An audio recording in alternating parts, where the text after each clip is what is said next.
Hello guys, welcome back in our YouTube channel Commerce with Sanjeev sir. Friends, today we will discuss and study about a very important chapter number 2 in your accountancy of 11th. Or today our main concept is basic accounting terms. क्या होते हैं basic accounting terms? आज आपको बिल्कुल easily ये समझ में आ जाएगा। इससे पहले आपने हो सकता है कहीं और से भी इस वीडियो को देखा हो और इस टॉपिक के लिए, इस चैप्टर के लिए आपने स्टडी किया हो, लेकिन ये हमारे द्वारा जो चैप्टर आपके लिए समझाया जा रहा है, डिस्कस किया जा रहा है, एक्सप्लेन किया जा रहा है, इसको जरूर समझिएगा, क्योंकि हम बहुत कुछ आपके लिए कुछ इजी वे में समझाएंगे जो सारा का सारा आपको जो कंटेंट है 100% गारंटेड क्लियर हो जाएगा। तो आइए शुरू करते हैं, लगे रहो हमारे साथ। फ्रेंड्स, यहाँ पर चैप्टर नंबर 2 है बेसिक अकाउंटिंग टर्म्स। देखिए चैप्टर में बहुत सारे आपके लिए पॉइंट्स मिलेंगे, कंटेंट इस तरह का मिलेगा जिसको समझने के बाद जो आगे की अकाउंटिंग है, जो एंट्रीज है, लेजर है और जो अकाउंट्स आपको प्रिपेयर करने हैं उन सबको समझना बहुत आसान हो जाएगा। फ्रेंड्स, यहाँ पर बेसिक अकाउंटिंग टर्म्स का मतलब क्या होता है कि देखिए यहाँ पर बेसिक का मतलब एक प्रकार से बेस से होता है, ओके, जो जनरली हम यूज करते हैं अकाउंटिंग में। तो यहाँ पर बेसिक का मतलब एक प्रकार के बेस से है, यानी किसी भी अकाउंटिंग प्रोसेस में हम जब जाएंगे तो हमें क्या होगा कि हमारा बेस क्या मिलेगा, हमें क्या क्या चीजें वहां पर मिलेंगी। अकाउंटिंग का मतलब, इससे पहले अगर आपने बिजनेस स्टडी को देखा होगा तो वहां पर मैंने बिजनेस को बहुत अच्छे से समझाया है।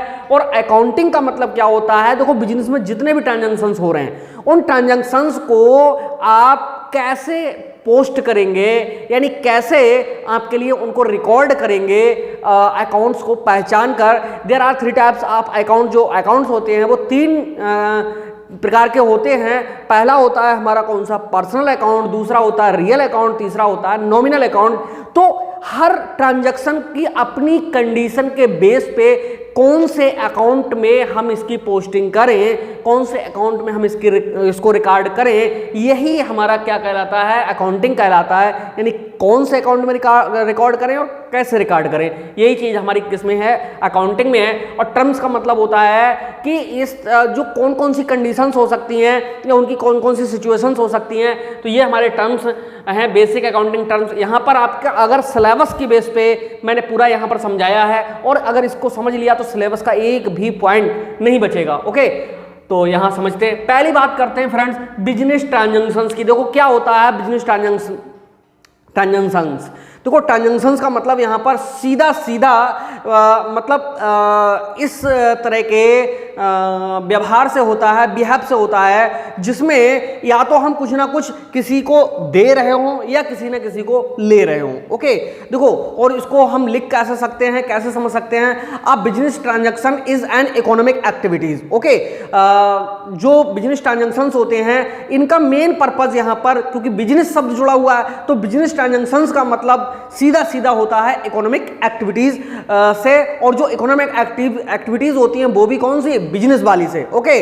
दैट चेंज, जो हमारे चेंज करती हैं financial position of the business. और business transactions change the real value of some assets, liabilities and capitals. और ये जब ट्रांजैक्शंस होते हैं तो इनसे हमारी कोई ना कोई असेट्स में चेंजेस आता है, किसी ना किसी लायबिलिटी की वैल्यू में चेंजेस आते हैं और कैपिटल भी कहीं ना कहीं चेंजेस होती होगी। बिकॉज क्योंकि हम जब किसी को पेमेंट करेंगे तो हमारे पास से क्या होगा, कुछ ना कुछ जाएगा। जब जाएगा तो इसका मतलब है कि हमारे यहाँ पर कुछ फंड्स में कमी आएगी। लेकिन सेकंड हैंड अगर हम देखेंगे सेकंड वे में तो हमारे पास कुछ ना कुछ आएगा भी, तो जिसके बदले हम ये पेमेंट कर रहे हैं। So guys, further we can say that a business transaction is an economic activities of the business that changes the financial position of business, and business transaction change the real value of liabilities, of assets, of capital. So guys, ये आपका जो topic है बिल्कुल अब समझ गए होंगे आप कि क्या होता है बिजनेस ट्रांजैक्शन, ओके। और इजीली मैं समझाना चाहूं तो बिजनेस को ऑपरेट करने के लिए जितने भी लेन देन हो रहे होते हैं और जिनका सीधा पर्पज कहीं ना कहीं प्रॉफिट अर्न करना होता है, उसी को हम क्या कहते हैं, बिजनेस ट्रांजैक्शन कहते हैं, ओके। नेक्स्ट है हमारा कैपिटल। कैपिटल किसे कहते हैं? देखो जिसपे हमारे ओनर का क्लेम हो वही हमारी क्या कहलाती है? कैपिटल। और कैपिटल को कभी भी निकालना हो तो यहां पर हम समझा सकते हैं कि एक तरफ लिखिएगा टोटल असेट्स और माइनस कर दीजिएगा क्या? करंट, सॉरी लायबिलिटी को ही कर दीजिएगा, करंट और फिक्स्ड फिर अलग अलग नहीं करना होगा। टोटल असेट्स में से लायबिलिटी को घटा दीजिए, जो निकल करके आएगा that will be your capital. Okay, तो यहां पर कैपिटल का मतलब क्या होता है? देखो टोटल असेट, जितनी बिजनेस में टोटल असेट्स हैं उसमें से लायबिलिटी, लायबिलिटी हम किसे कहते हैं ये आगे समझेंगे, यानी लायबिलिटीज को लेस कर देंगे, तुरंत हमारा निकल के आ जाएगा क्या? कैपिटल। और वैसे कैपिटल को किस तरह से आप समझोगे? देखिए जो कैपिटल होती है वो रिफर्स करती है to the amount invested by the proprietor in business, okay, for the long period. या जो कैपिटल होती है वो लंबे समय के लिए क्या होती है? इन्वेस्ट की जाती है। ओके, किसी भी बिजनेस एंटरप्राइज को स्टैंड करने के लिए, एक्सटेंड करने के लिए हमें एक लॉन्ग टर्म यानी जो फिक्स्ड प्रकार का इन्वेस्टमेंट होता है वो करना होता है, और वो जनरेट करता है किसके लिए? कैपिटल के लिए। ओके, तो जो कैपिटल होती है ये एक ऐसे अमाउंट्स में हो सकती है, किसी गुड्स में हो सकती है, क्योंकि बिजनेस जब स्टार्ट होता है तो दो चीज़ों की ज़रूरत पड़ती है। एक तो हमारा मनी की ज़रूरत पड़ती है और दूसरी ज़रूरत पड़ती है हमें क्या? असेट्स की। ओके भाई, मनी और असेट्स दोनों के द्वारा हम अपने बिजनेस को स्टैंड कर सकते हैं, तो कैपिटल भी तो दोनों फॉर्म में मिलेगी हमारे लिए। ओके, लेकिन यहाँ पर जो कैश में हमें कैपिटल मिलती है तो वो हेल्प करती है बिजनेस ट्रांजैक्शंस को करने में, असेट्स को परचेज करने में, गुड्स को परचेज करने में। ओके, ये गुड्स क्या होता है ये सारी चीजें हम आगे पढ़ेंगे। तो यहाँ पर अब बिल्कुल ये क्लियर हो गया है कि कैपिटल, देखिए 1 मार्क में भी कभी पूछ लेते हैं, कैपिटल का मतलब होता है कि टोटल असेट्स माइनस लायबिलिटी, यानी C is equal to A minus L. C बराबर कैपिटल, ए बराबर यहाँ पर असेट्स और एल फॉर लायबिलिटीज हो गया।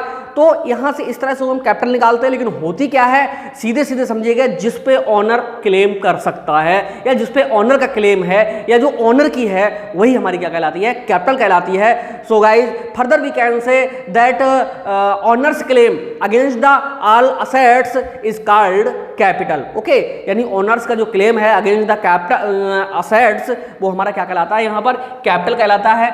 और जो कैपिटल के बाद में बात करते हैं ड्राइंग्स की। क्या होते हैं ड्राइंग? देखो any cash or value of goods withdrawn by the owner of the personal use is called drawings। जो ड्राइंग्स होते हैं वो विड्रा किए हुए होते हैं बिजनेस से ही पर्सनल यूज के लिए उसके ओनर के द्वारा, तो भाई वही हमारी क्या कहलाता है? यहाँ पर ड्राइंग्स कहलाते हैं। और जो ड्राइंग होते हैं वो हमारे कैपिटल को रिड्यूस करते हैं। ओके, तो यहाँ पर अभी हमने 3 जो हमारे पॉइंट्स हैं उनको हमने समझा। बिजनेस ट्रांजैक्शन क्या होते हैं, यानी किसी भी बिजनेस को ऑपरेट करने के लिए जो भी हमारे लेन देन होते हैं जिनका मेन एम ऑब्जेक्ट होता है, वो भी क्या? अर्निंग द मनी, वो हमारे क्या कहलाते हैं? बिजनेस ट्रांजैक्शंस कहलाते हैं। कैपिटल किसे कहते हैं? जो ओनर का मेन क्लेम होता है उसके लिए हम कहते हैं ओनर्स क्लेम कह सकते हैं अगेंस्ट द असेट्स, ये हमारा कहलाता है क्या? कैपिटल कहलाता है। और जो कैपिटल होती है वो हेल्प करती है गुड्स एंड असेट्स को परचेज करने में। और तीसरा होता है ड्राइंग्स। देखो भाई, any cash and value of goods withdrawn by the owner for the personal use is called drawing, इसको हम ड्राइंग कहते हैं। Next is our liabilities. Liabilities क्या होती हैं? देखो यार, लायबिलिटीज याद करनी हो तो हमें क्या करना होता है? देखो यहां पर हम क्या कर रहे थे? असेट्स में से जब लायबिलिटीज को लेस कर रहे थे तो हमारी क्या निकल के आ रही थी? कैपिटल निकल के आ रही थी। अब हम करते हैं क्या कि लायबिलिटीज क्या है? तो भाई टोटल असेट्स में से, भाई असेट्स में से क्या लेस कर दो? कैपिटल कर दो, तो बराबर क्या निकल के आ जाएगी? हमारी लायबिलिटी निकल के आ जाएगी।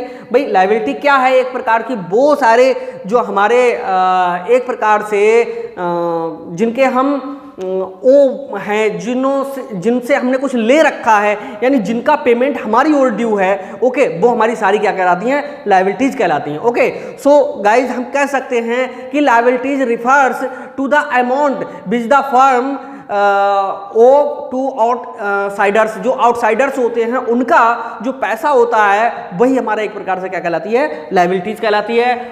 लायबिलिटीज 2 प्रकार की होती है, एक तो होती है हमारी करंट लायबिलिटी और दूसरी होती है फिक्स्ड या लॉन्ग टर्म लायबिलिटी। अच्छा, तो ये क्या होता है? करंट लायबिलिटी और फिक्स्ड लायबिलिटी। भाई करंट लायबिलिटी वो होती है जिसका पेमेंट हमें विद इन 1 ईयर में डन करना होता है। ओके, और सपोज करेंगे जो हमारे यहाँ पर बिल्स पेएबल होते हैं, ठीक है, बिल्स पेएबल का मतलब जिनका हमें पेमेंट करना होता है, ठीक है, ये कहीं पर होंगे भी, ये लिखा हुआ है, ये आगे सारी चीज़ें आप समझेंगे।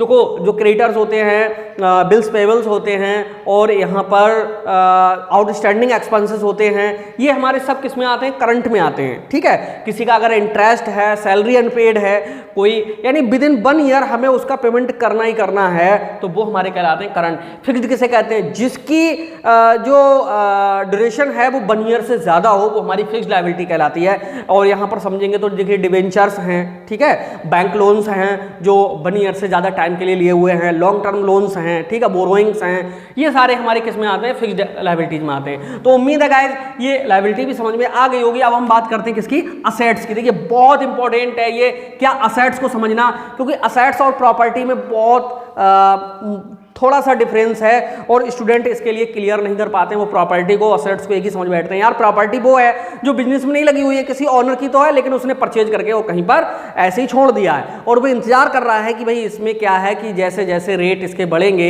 इसकी जो वैल्यू है वो बढ़ जाएगी, तभी मैं इसको सेल आउट कर दूंगा, तो ये हमारी प्रॉपर्टी कहलाती है। बट असेट्स क्या होती है, वही प्रॉपर्टी जब हम बिजनेस में यूज करने लगे, जब हम बिजनेस में अपने काम में लेने लगे, तो वही हमारी क्या बन जाती है, असेट्स बन जाती है। तो जो असेट्स होती है उसको किस तरह से आप समझोगे, ऐसे करके समझो कि असेट्स आर थिंग्स और value used by the business in its operations. भाई बिजनेस का जो अपना ऑपरेट कर रहा है, बिजनेस का ऑपरेशंस हो रहा है, तो उसमें कौन कौन सी असेट्स हैं जो यूज हो रही हैं और कौन कौन सी थिंग्स हैं यूज हो रही हैं। वहां पर कैश भी हो सकता है और वहां पर कोई अदर वस्तुएं भी हो सकती हैं, उसी को हम क्या कहते हैं फ्रेंड्स, असेट्स कहते हैं। ओके, और जो असेट्स होती हैं वो देखिए हमारे एक इकोनॉमिक रिसोर्सेज होते हैं। ओके, फॉर किसके लिए, बिजनेस इंटरप्राइजेस के लिए, और ये बहुत ही यूजफुल होते हैं एक्सप्रेस्ड करने में हमारे मॉनेटरी टर्म्स के लिए। ओके, और हम कह सकते हैं कि इनका जो सीधा सीधा हमें फायदा मिलता है लॉन्ग टाइम में मिलता है असेट्स का।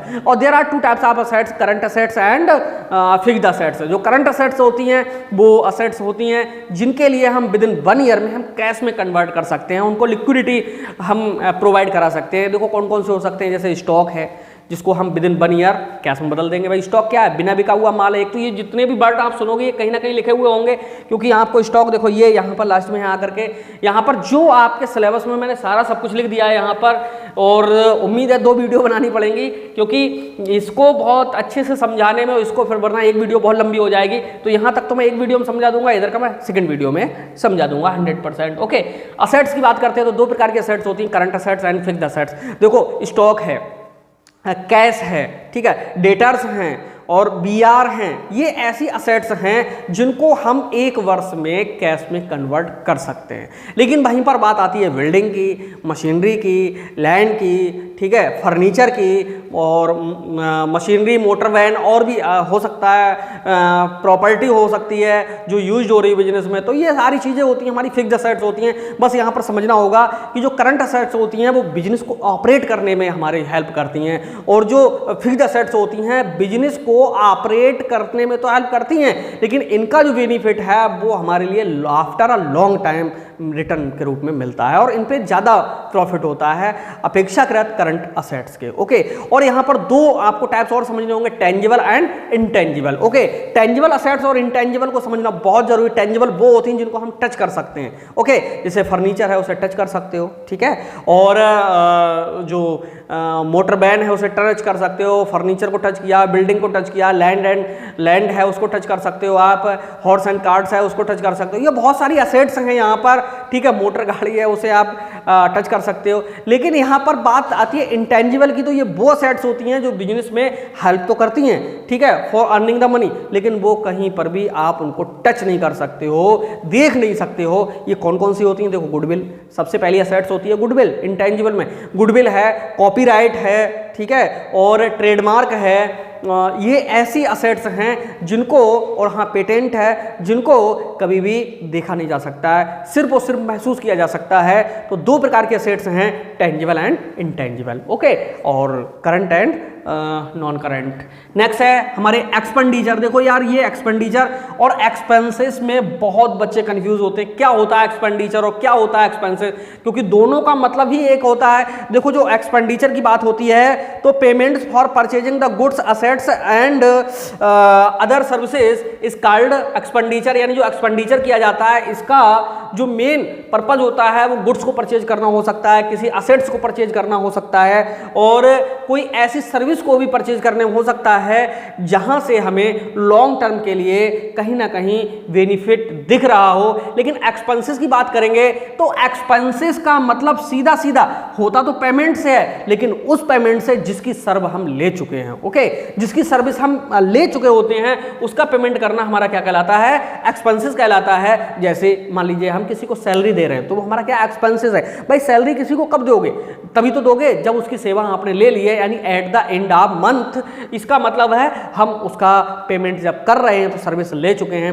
इलेक्ट्रिसिटी का बिल है, भाई बिल कब पे करोगे, आपने कितनी बिजली खर्च की, इसका पता तो तभी चलेगा जब आपने पूरा मंथ जो है निकाल दिया है। यहां पर समझना होगा कि एक सबसे अच्छे वर्ड्स में कि एक्सपेंसेस वो होते हैं जिनकी सर्विस हम ऑलरेडी ले चुके हैं, ओके, वो हमारे सब के सब क्या कहलाते हैं, एक्सपेंसेस कहलाते हैं। इनकम्स क्या होती हैं, देखो यार इनकम्स को समझने के लिए तो जो इनकम है वो डिफरेंस होती है between the revenue and expenses. भाई जितने भी हमारी रेवेन्यूज होते हैं, रेवेन्यू का मतलब समझ रहे, जितना पैसा आता है वो सबका सब क्या कहलाता है, रेवेन्यू कहलाता है। और एक्सपेंसेस का मतलब है कि उस रेवेन्यू को अटेन करने में, रिसीव्ड करने में कितना खर्चा आया, यानी कौन कौन से पेमेंट्स हैं जो हमने डन कर दिए, उनका जो डिफरेंस है फ्रेंड्स वो हमारा क्या कहलाता है, इनकम कहलाता है। और जो एक्सपेंसेस हैं तो हम कह सकते हैं कि expenses is the cost of services, okay, यानी जो हम सर्विसेज ले रहे हैं उनकी क्या होती है, कॉस्ट होती है, एक्सपेंसेस। नेक्स्ट है हमारा प्रॉफिट। प्रॉफिट क्या होता है, प्रॉफिट होता है कि जब देखो प्रॉफिट और इनकम में डिफरेंस है। इनकम हमें कहां से हो सकती है, रेवेन्यू से हो सकती है, और जहां पर हम सर्विस प्रोवाइड कर रहे हो यानी सेलिंग और परचेजिंग ना हो रही हो तो वहां पर हमारा क्या होगा, इनकम होगी। और जहां पर सेल एंड परचेज कर रहे होंगे वहां पर हमारा क्या होगा, प्रॉफिट होगा। कोई भी मान लीजिएगा थिंग्स है जो हम 10,000 में लेकर के आए और उसके लिए हमने क्या किया, 10,000 की जगह पर 12,000 में सेल कर दिया तो 2,000 हमें एक्स्ट्रा मिल गए, तो वो एक्स्ट्रा जो हमें मिल गया वो हमारा क्या कहलाएगा, प्रॉफिट कहलाएगा, क्योंकि यहां पर परचेज एंड सेल्स हुई। लेकिन एक टीचर जहां पर किसी भी स्टूडेंट को अगर पढ़ा रहा है तो वहां पर परचेज सेल्स तो नहीं है, लेकिन उसकी वो क्या कहलाएगी, इनकम कहलाएगी, ओके। नेक्स्ट है गेन। गेन क्या होता है, देखो जो प्रॉफिट होता है या इनकम होती है ये तो बिजनेस रिलेटेड होती है, लेकिन यहाँ पर बिजनेस को ऑपरेट करते हैं वहाँ से जो पैसा मिलता है वो हमारा कहलाता है। गेन का मतलब यहाँ पर ये होता है कि कोई भी असेट्स है, कोई भी सर्विस है, उसको हमने जिस अमाउंट पे परचेज किया था उससे अधिक अमाउंट पे जब हम उसके लिए सेल आउट करेंगे तो ये हमारा क्या कहलाएगा, गेन कहलाएगा। फॉर द एग्जाम्पल हमने किसी कंपनी के 2 लाख के जो शेयर्स हैं वो हमने परचेज कर लिए थे 1,80,000 में, ओके। लेकिन जब हम 2 साल बाद, 3 साल बाद जब हम अपना पैसा वापस लेते हैं तो हमें पूरा का पूरा कितना मिलता है, 2 लाख मिलता है। अब यहां पर हमें कितने में मिला था, 1,80,000 में, और हमें वापस कितना मिलेगा, 2 लाख में। तो यहां पर जो डिफरेंस है 20,000 का, ये हमारा क्या कहलाएगा, गेन कहलाएगा, यहाँ गेन कहलाता है ये, ओके। लॉसेस किसे कहते हैं, अरे लॉसेस एक प्रकार का अनवांटेड वर्डन है किसी भी बिजनेस के लिए, यानी यहाँ पर ये समझना होगा कि जितना एक्सपेक्टेड प्रॉफिट है वो पलट जाए और प्लस की जगह माइनस में आ जाए, यानी वहाँ पर एक्सपेंसेस ज़्यादा हो जाएं, रेवेन्यू कम हो जाए, यानी जो मिलने वाली अमाउंट है वो कम हो जाए, जाने वाली अधिक हो जाए, तो इसको हम क्या कहते हैं, लॉसेस कहते हैं। परचेज किसे कहते हैं, देखिए for the purpose of earning money, जब हम गुड्स के लिए इस कंडीशन में लाते हैं कि उनको हम सेल करेंगे और जितने में लेकर के आ रहे हैं उससे ज़्यादा में सेल करेंगे, तो सेल करने के उद्देश्य से जितना गुड्स है वो जब बिजनेस में आता है उसी को हम क्या कहते हैं, परचेज कहते हैं। तो यहाँ पर परचेज का मतलब सीधे सीधे लगाया जाता है किससे, गुड्स से। यार कहीं पर भी आगे आज के बाद आपको गुड्स लिखा हुआ मिले तो समझ लो कि वो क्या है, परचेज होगा, ओके। गुड्स इन कहीं पर लिखा हो तो सीधे सीधे उसे गुड्स नहीं लिखेंगे, क्योंकि गुड्स कोई अकाउंट ही नहीं होता है। गुड्स सीधे क्या कहलाता है, परचेज कहलाता है। कौन सा वाला, इन वाला। और जहां कहीं पर आउट लिखा हुआ हो गुड्स में तो वो समझ लो हमारा क्या कहलाता है, एक प्रकार से सेल्स कहलाता है, ओके। अब यहां पर जो सेल्स है वो टोटल रेवेन्यू ऑफ गुड्स कहलाता है, ठीक है। जी भाई जितनी भी हमने गुड्स हैं वो हमने सेल की होती हैं या सर्विसेज हमने सेल की होती हैं, तो उनका जो रेवेन्यू फॉर्म है वही हमारा क्या कहलाता है, एक प्रकार का सेल्स कहलाता है, ओके। और परचेज क्या कहलाता है, इससे ठीक उल्टा जितना भी हम फॉर द पर्पज बिजनेस करने के पर्पज से जितना जो कुछ भी हम परचेज करके लाते हैं तो वो किसके फॉर्म में होता है, गुड्स के फॉर्म में होता है। तो जो गुड्स हम परचेज करके लाते हैं उसका मेन मकसद है कि हम उसे कुछ अमाउंट बढ़ा करके 2 पैसे अर्न करने के एम से उसको सेल करना है। तो जहाँ पर एक ये लगा हुआ हो एक हमारा मकसद कि नहीं हम इससे कुछ अर्निंग करेंगे, तो वो सारी चीज़ें हमारी क्या कहलाती हैं, गुड्स। और गुड्स को क्या लिखा जाता है, परचेज। नेक्स्ट है गुड्स। गुड्स कैसे कहते हैं, गुड्स उसके लिए कहते हैं all the things which are ready for the sales is called goods. देखो जो तैयार है बिकने के लिए वो हमारा क्या कहलाता है, माल कहलाता है यहाँ पर। और हमारा जिसके साथ में सीधा सीधा मकसद कि इसको सेल करेंगे, इसी को हम क्या कहते हैं, गुड्स कहते हैं। लास्ट में स्टॉक। देखिए स्टॉक क्या है, ये हमारा प्रीपे किया हुआ माल है, तैयार माल है जो हमने अपने गोडाउन में रख दिया है और एक लिमिट लगा दी है कि भाई ऐसा है जितने भी हमारे कस्टमर्स हैं उन्हें कोई प्रॉब्लम्स ना आए, अगर कहीं से सप्लाई भी रुक जाए फिर भी हमारे पास में जो कंटिन्यूटी बनी रहे बिजनेस की, तो उसके लिए कुछ ऐसे मतलब प्रोडक्ट्स होते हैं जिनको सेव करके रखा जाता है और वो बिल्कुल 100% रेडी होते हैं फॉर द सेल्स के लिए। तो ये हमारे क्या कहलाते हैं, स्टॉक कहलाते हैं। तो एक ये पार्ट अभी हमारा कंप्लीट हुआ, इसको जो है क्विक रिवीजन के रूप में हम फिर से एक बार समझा देते हैं जिससे और अच्छा आपके समझ में आ जाए। और इसके बाद दूसरी वीडियो में हम इधर का जो पार्ट्स है वो समझा देंगे। मेनली तो हमारे यही थे और ये जो है इंपॉर्टेंट हैं, इनमें से बहुत ज़्यादा इंपॉर्टेंट हैं कुछ, लेकिन उनको हम बाद में समझेंगे। पहले इनको फिर से रिवाइज कर लेते हैं वरना वीडियो ये बहुत लंबा हो जाएगा। बिजनेस ट्रांजैक्शन क्या होता है, देखो बिजनेस ट्रांजैक्शन, देखिए all transaction we can't say that business transaction, because जो ट्रांजैक्शन हमारे for the purpose of economic activities से संबंधित होते हैं वही हमारे कहलाते हैं business transaction. Business is an economic process, और जो बिजनेस है उसका मेन पर्पज है कि फॉर अर्निंग द मनी। तो all transaction which are related for earning the money is called business transaction. Next है कैपिटल, वो जिसपे ऑनर का अपना क्लेम है, जो ऑनर की इक्विटी के रूप में या फंड के रूप में बिजनेस में इंटाइटल्ड है, लगी हुई है, उसी को हम कहते हैं क्या, कैपिटल। और साधारण शब्दों में समझेंगे किसी भी बिजनेस में इन्वेस्ट किया हुआ मनी और गुड्स और प्रॉपर्टी हमारी क्या कहलाती है, कैपिटल कहलाती है। नेक्स्ट है ड्राइंग्स। ड्राइंग्स क्या होते हैं, ये इंडिकेट करते हैं, रिफर्स करते हैं फॉर द पर्सनल यूज के लिए। तो देखिए मनी हुआ चाहे गुड्स हुआ, for personal use is called drawings. Liabilities क्या होती हैं, लायबिलिटीज वो होती हैं जिनके हम क्लेम करने वाले नहीं हैं, उसका कोई क्लेम करने वाला थर्ड पार्टी है। क्योंकि यहाँ पर 3 पार्टीज हो गई, एक तो बिजनेस हो गया, दूसरा ऑनर हो गया और तीसरा थर्ड पार्टीज हो गई जो क्रेडिटर्स के रूप में हैं। तो उनका जितना क्लेम बिजनेस में है वो हमारी क्या कहलाती हैं, लायबिलिटीज कहलाती हैं। और जो लायबिलिटीज होती हैं वो कैपिटल और लायबिलिटीज दोनों टोटल होता है असेट्स के इक्वल। नेक्स्ट है हमारा असेट्स। ये क्या होता है, देखिए ये बिजनेस में लगी हुई होती हैं जो ग्रोथ कराती हैं बिजनेस की, और इनके थ्रू ही हमारा बिजनेस है वो रन करता है, ये हेल्प करती हैं बिजनेस को रन करने में। सो गाइस ये हमारी कहलाती हैं असेट्स। एक्सपेंडिचर ये वो होते हैं किसी भी सर्विस को परचेज करने में या किसी भी असेट्स को परचेज करने में जो हमारे पास से पेमेंट्स जाते हैं, वो सारे सारे एक्सपेंडिचर कहलाते हैं। एक्सपेंसेस क्या होते हैं, जो एक्सपेंसेस होते हैं वो होते हैं कॉस्ट ऑफ सर्विसेज, यानी हमने जिस की सर्विस ले ली है उसका पेमेंट करना क्या कहलाता है, एक्सपेंस कहलाता है यहाँ पर। तो ये सारे वो ट्रांजैक्शंस होते हैं जिनसे हमने सर्विस ली चुकी होती है। इनकम्स क्या होती हैं, देखिए इनकम्स जो होती हैं वो जो टोटल रिवेन्यू है उसमें से टोटल एक्सपेंसेस को जब लेस कर देंगे तो बीच का जो डिफरेंस है वो हमारा क्या कहलाता है, इनकम कहलाता है। जैसे मान लीजिएगा कि हमारा रिवेन्यू हुआ, यानी हमारे लिए पैसे मिले 1,20,000 और एक्सपेंसेस हो गए थे 1 लाख, तो इनका जो डिफरेंस है 20,000, it is called off income. Profit क्या होता है, जब कोई भी थिंग्स, कोई भी गुड्स, कोई भी स्टॉक अपनी वैल्यू से जितने ज़्यादा में सेल किया जा सके तो जो एक्स्ट्रा अमाउंट है वो हमारी क्या कहलाती है, प्रॉफिट कहलाती है। गेन क्या होता है, ये हमारी किससे जो सर्विसेज होती हैं, जो हमारी असेट्स होती हैं उनसे रिलेटेड होता है। मैंने एग्जांपल के रूप में यहाँ पर बताया था कि मान लीजिएगा 2 लाख के शेयर हैं, हमें ये 1,80,000 के मिल गए और आफ्टर 2 ईयर 3 ईयर हम जब इनको सेल करना चाहते हैं तो हमें पूरे 2 लाख वापस मिलते हैं। यहाँ पर 20,000 का हमें बेनिफिट हो गया। ओके, ये बेनिफिट नहीं हुआ, यही हमारा क्या कहलाता है, गेन कहलाता है, कैपिटल। और यहाँ पर 2 प्रकार के गेन होते हैं। ओके, कैपिटल गेन होता है एंड रेवेन्यू गेन होता है। यहाँ पर लॉसेस की बात करेंगे तो ये क्या होता है, अनवांटेड बर्डन होता है। आप जानते हो लॉस किसे कहते हैं, जब हमारे एक्सपेंडिचर ज़्यादा हो जाएं और रेवेन्यू कम हो जाए तो ठीक उल्टा क्या होता है, लॉस होता है। नेक्स्ट है purchase for the purpose of earning money.